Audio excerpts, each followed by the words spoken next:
Tokoh psikolinguistik Noam Chomsky.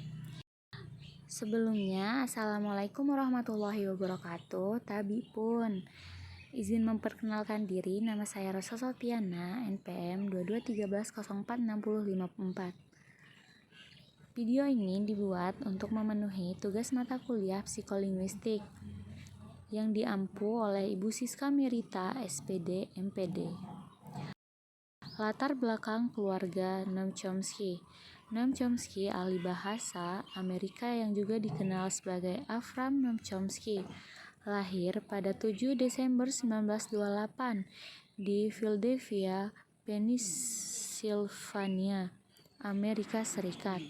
Orang tuanya, William Chomsky dan Elsie Sinopsky, adalah imigran Yahudi Rusia. Ayahnya adalah seorang ahli bahasa dan profesor di Sekolah Pascasarjana Universitas Pennsylvania. Sementara ibunya adalah seorang aktivis politik dan saudagar. Dari kedua orang tuanya, Chomsky mewarisi minat dalam ilmu bahasa dan pemikiran kritis. Pengaruh awal ini membentuk fondasi intelektualnya yang kuat dan minatnya dalam linguistik dan politik. Masa kecil dan pendidikan. Chomsky menunjukkan minat awal dalam bidang linguistik dan politik sejak usia muda. Pendidikan awalnya dihabiskan di Philadelphia, di mana dia mulai mengembangkan pemikiran kritis dan minatnya dalam berbahasa. Dia masuk Universitas Pennsylvania. Dia masuk Universitas Pennsylvania pada usia 16 tahun dan menerima gelar sarjana dalam bidang bahasa dan sastra. Pada tahun 1951, dia mendapatkan gelar doktor dalam bidang linguistik struktural di Universitas Pennsylvania di bawah bimbingan Zelling Harris. Pendirian ideologi politik Noam Chomsky. Noam Chomsky mengembangkan ideologi politik terkenal yang mencakup pengaruh anarkisme dan pandangan anti-kapitalitas melalui sejumlah faktor yang memengaruhi pemikirannya.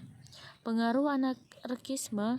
Chomsky terinspirasi dari tradisi pemikiran anarkis, terutama oleh karya-karya tokoh-tokoh seperti Mikhail Bakunin, Viktor Kropotkin, dan Rudolf Rocker.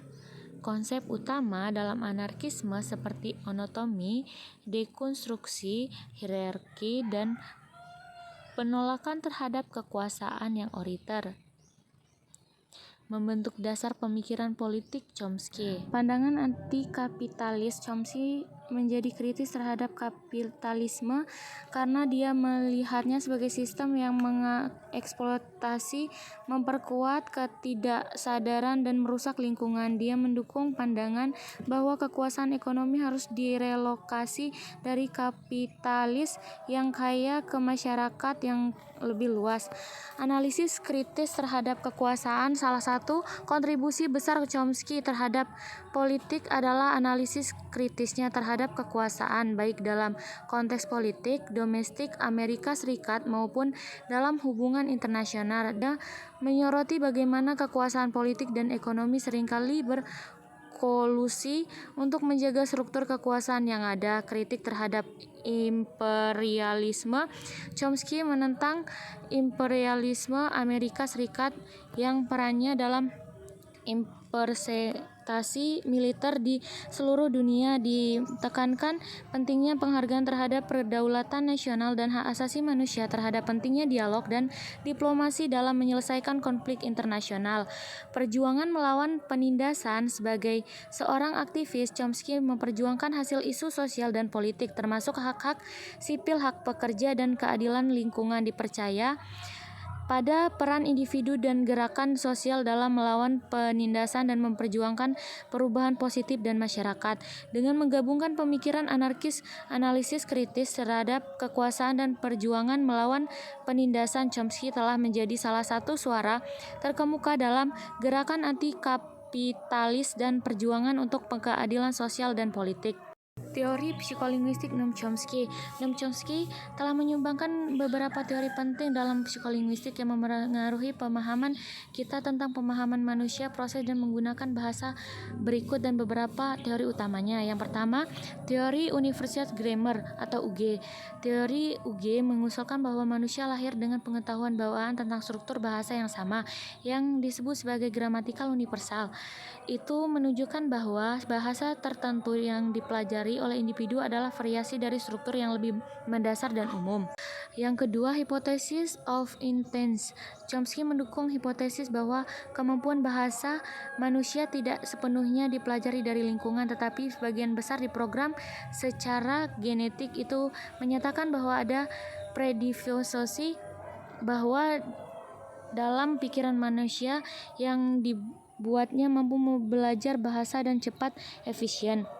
Yang ketiga, surface struktur dan diff struktur. Konsep ini menandai perbedaan antara struktur permukaan kalimat, surface struktur dan permukaan penampilan fisik dan dari kalimat, dan struktur dalam yang lebih dalam, deep struktur, yang menggambarkan makna dan terkandung dalam kalimat. Transformasi adalah proses yang menghubungkan dua kalimat tingkat struktur ini. Yang keempat, binding teori. Teori peningkatan binding teori Chomsky bahasa acara di mana kata-kata dalam kalimat terikat dan referen mereka dalam konteks tertentu. Ini meliputi konsep-konsep seperti referensi pronominal, peningkatan fonem, dan peningkatan kualitasi.